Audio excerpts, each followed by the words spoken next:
Hai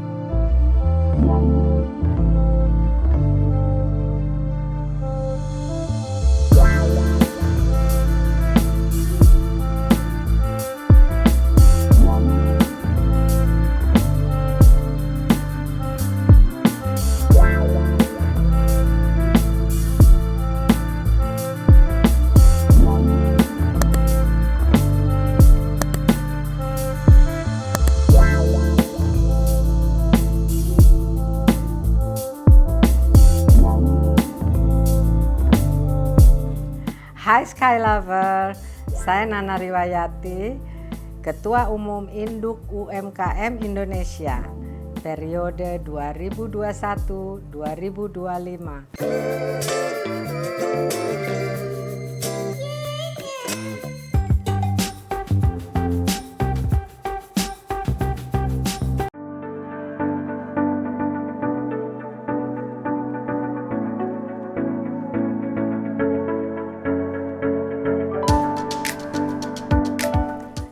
Sejak pelantikan dari Desember sampai sekarang, ya bisa dibilang melewati 100 hari, memang kita masih dalam taraf bekerjanya pelan-pelan karena pandemi. Kita nggak bisa terlalu mengingat semua kan prokes, khawatir ya. Tapi untuk program kita tetap membuat program kita itu sebenarnya lebih ke go internasional. Jadi karena kita menyiapkan kurator-kurator kita yang handal, yang baik untuk kita mengkurasi ya produk-produk yang layak atau mumpuni bisa go internasional. Nah untuk sekarang ini kita lagi bekerja sama dengan Indonesia Center di New York. Itu teman saya udah lama, Pak Imad Badrudin, dia yang ketua dari center tersebut yang akan membantu kita. Nah, cuman memang balik lagi kita menunggu nih pandemi kayak apa gitu ya. Kalau memang udah kondusif suasananya dan lain-lain, insya Allah sih rencananya tahun ini. Nah, mudah-mudahan bisa bulan Oktober kita akan mengikuti mulai dari yang kecil-kecil dulu kayak New York street market.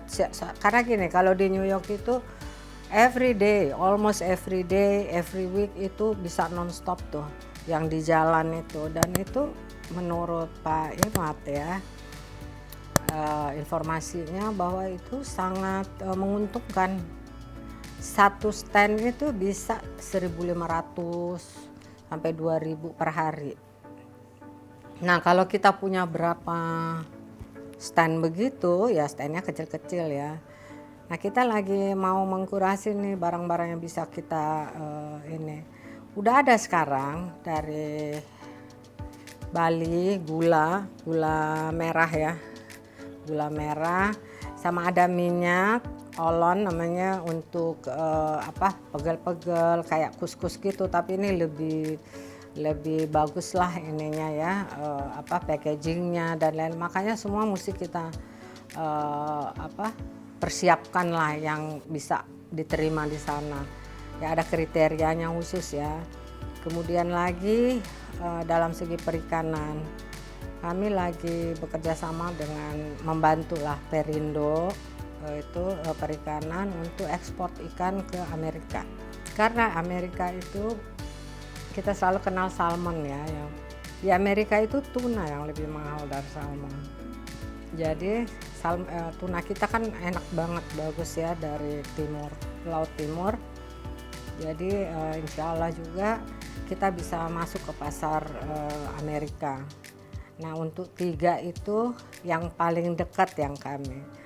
Kalau untuk yang jangka panjang, kami sudah menandatangani juga MOU dengan Bahrain, kerajaan ya, Putra Mahkota itu menyediakan kita Indonesia itu lahan kayak mall besarnya tuh 4,5 hektar, 45.000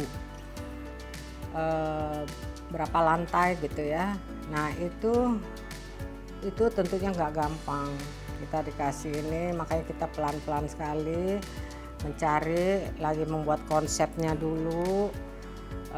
Kemudian nanti mungkin kita ketemu lagi sama Putra Mahkota, kita presentasikan bagaimana ininya, konsepnya. Kalau udah diterima ya insya Allah mungkin setahun 2 tahun lagi insya Allah terwujud gitu. Tapi itu yang jangka panjang. Kemudian ada lagi sih yang ada di Toronto, tapi pandemi gini saya nggak berani lah ini membawa UKM ya, kalau ada apa-apa kan kasihan.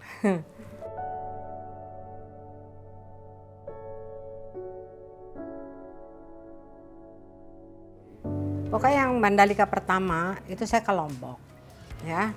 Ke Lombok saya sebenarnya tujuannya bukan menonton MotoGP, tapi ada urusan lain. Kemudian saya ke pengrajin itulah, sangat menyedihkan, aku sampai nangis itu lihat, karena sejak berapa ya, jadi hampir 2 tahun itu benar-benar nggak ada yang laku satupun.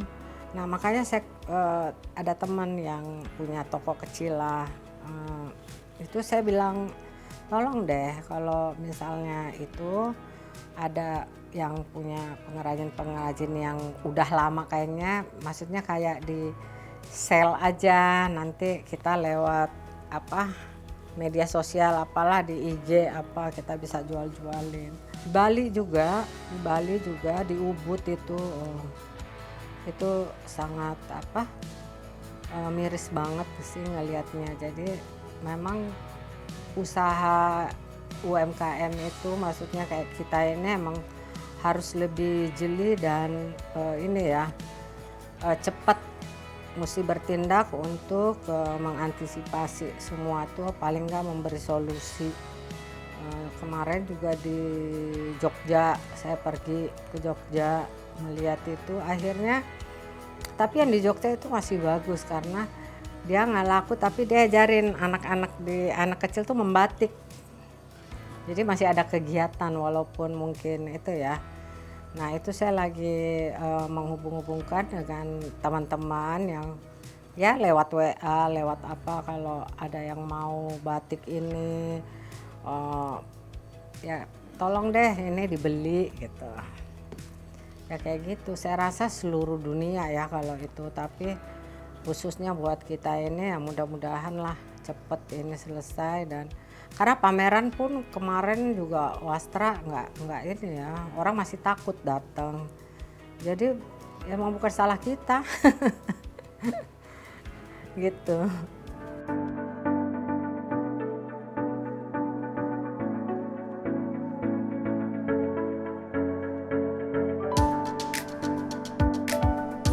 Jadi itu emang kita nggak hadapi itu tuh berarti kita keterbelakangan ya. Digital itu untuk sekarang dia yang paling di depan. Otomatis memang merubah, kita harus, jadi kayak kita ini yang merubah caranya, sistemnya, kayak membeli kayak gini lah. Saya mau beli di Ambon misalnya ya. Dulu tuh saya suka bantu minyak kayu putih dari Pulau Buru. Mau transfer aja dia nggak punya rekening bank. Jadi kadang-kadang memang oh my god ini. Jadi harus segera, kalau digitalisasi itu harus segera supaya kita nguber. Kalau enggak kita nggak nguber, kita ketinggalan. Nah itu juga. Terus kalau kayak pameran atau apa itu kan mesti udah cashless ya, kebanyakan orang nggak bawa duit ini kalau nggak mesin lo itu ya, mesin bank itu BCA Mandiri itu, nah kadang masih minjem kan di sebelahnya di itu. Nah tapi kita juga kemarin ada rapat di Indo UMKM, kita mengundang ahli-ahli IT kita, bagaimana caranya bisa membantu mereka yang di daerah atau yang di bawah-bawah ini untuk memberikan satu alat yang kayak gitu, alat bayar, alat itu. Nah, kita juga lagi menjajaki gimana caranya. Selain kan kalau yang ke bank itu semua udah pasti udah dengar, udah tahu ya. Kita memang juga lebih ke situ, Mbak, ininya. Untuk kasih pendidikan juga untuk cara bayar, berkomunikasi, promosinya, apanya itu kan banyak gitu. Yang mereka sebenarnya bukan nggak bisa, tapi nggak ada yang mulai.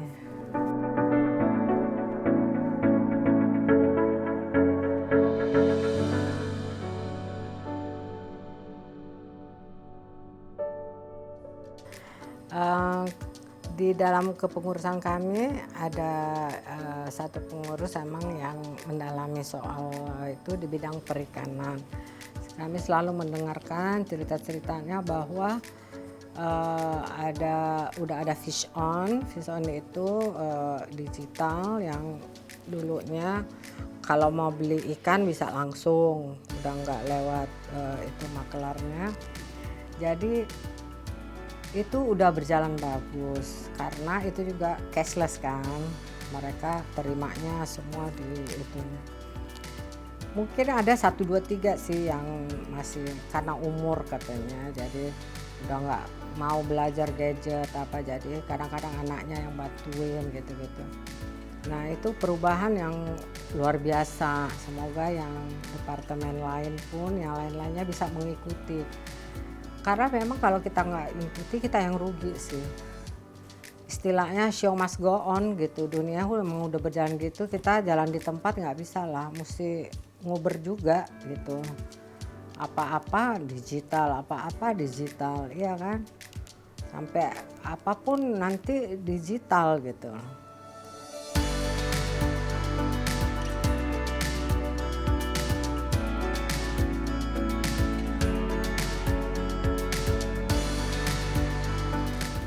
Untuk saya sebenarnya bukan bangga ya, karena kebanyakan duit, nggak tahu mau beli apa, ya udah beli tas, lihat ke mall, lihat ini itu.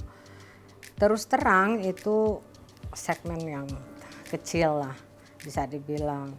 Tapi yang paling penting adalah juga yang produsen, yang memproduksi ini membuat tas ya at least udah hampir sama kayak Gucci, Louis Vuitton, Hermes apa dan lain-lainnya. Kualitas loh. Karena seperti beberapa ya mungkin 4-5 tahun yang lalu kan kita mulai bikin tas batik ya, kayak tas saya yang itu dibikin, kita pameran loh di waktu itu saya Hamburg Festival. Banyak banget yang beli. Karena jahitannya udah bagus, kalau nggak salah pabriknya tuh di Bekasi, saya waktu itu pergi, apa namanya ya, Tasku apa-apa. Nah itu jadi orangnya banyak teman saya yang kaya ya, yang memang branded gitu, tapi punya tas juga loh, tas batik, tas itu. Jadi ya as long as itu enak kita pakai, marak gitu, nggak ngalahin. Memang ya harganya beda banget ya, tapi ya sebenarnya balik lagi tuh dunia perempuan ya fleksibel lah, ada yang mau branded, ada yang enggak, ada yang tergantung selera juga, ada yang ikut-ikutan OKB baru ini terus beli itu ini itu, padahal punya kita juga lebih bagus gitu ya. Nggak salah juga. Semua kembali ke diri masing-masing, sanggupnya yang mana, sukanya yang mana, seleranya yang mana.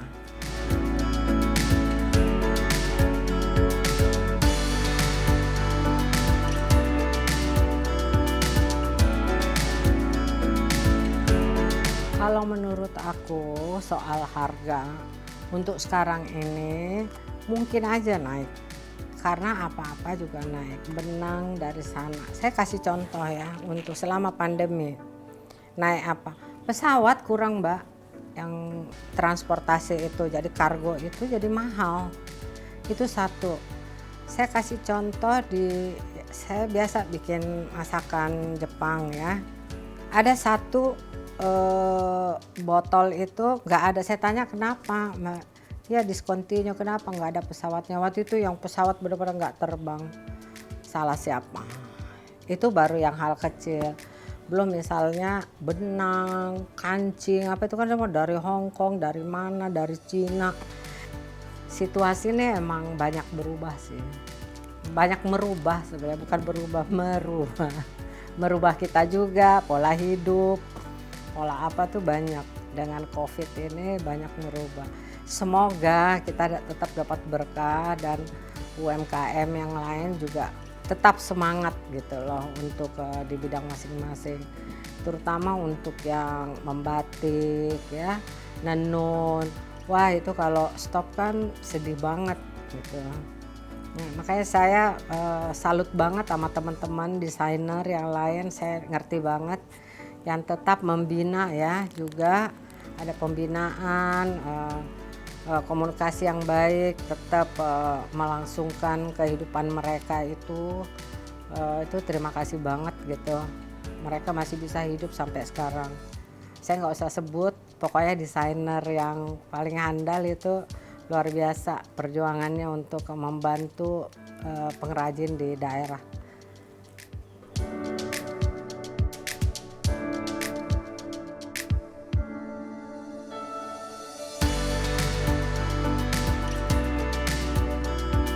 Bagaimana caranya untuk membantu yang kayak kur ya dan semacamnya itu lebih disederhanakan, mengingat yang dihadapi adalah benar-benar yang itu tadi, tidak pakai digital, mungkin kartu keluarganya nggak ada ya, nggak punya account di bank, tapi pengen usaha. Nah itu hal yang tidak mudah, makanya benar-benar kita dari nol lah itu ya, dibimbing, ada pembinaan gitu tiap daerah, dalam hal ini ya daerah-daerah masing-masing gitu ya, dari bupatinya, wali kotanya gitu, nah, sampai ke desa-desa. Pemilihan itu sebenarnya bisa memakai kita juga untuk minta tolong dikurasi. Misalnya udah ada yang bagus gini, oh nggak ada ya silakan ke induk UMKM. Kami terbuka untuk menerima dan mengkurasi produk-produk Bapak Ibu.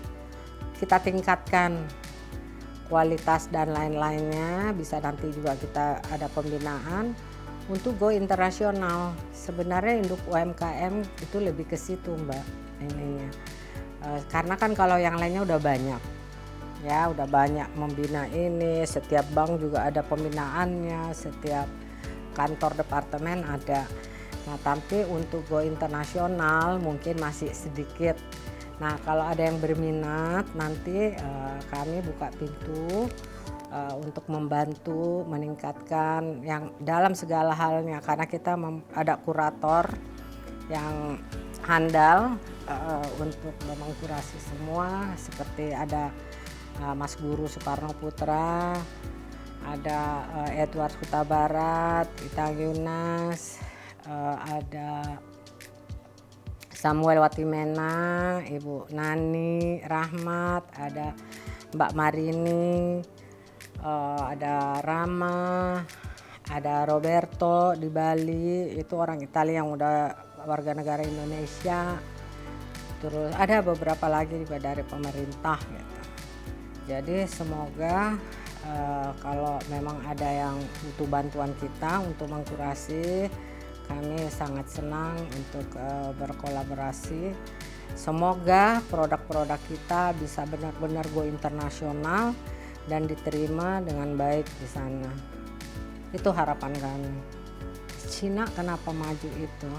UMKM-nya itu 70% ke atas itu UMKM-nya yang maju. Jadi dia bisa kayak begitu. Nah kita ini kalau misalnya itu maju juga, oh lebih dari itu, orang kita sama penduduknya banyaknya. Iya kan, yang beli segitu, yang menjual segitu. Mau budaya, adu-aduan, kita lebih kaya budayanya. Makanan, oh my god, semua enak-enak. Busana apa semua segala bisa kita bikin. Lo tuh sekarang Christian Dior siapa pakai batik kita. Nah terus kenapa enggak gitu loh. Masa kita mau diem? Wah itu sebenarnya memicu loh, itu menstimulasi untuk kita lebih maju, lebih maju, lebih maju. Perbanyaklah sebenarnya melihat dari luar, kita bukan nyontek sebenarnya, kalau banyak belajar bagaimana kemajuan mereka gitu loh.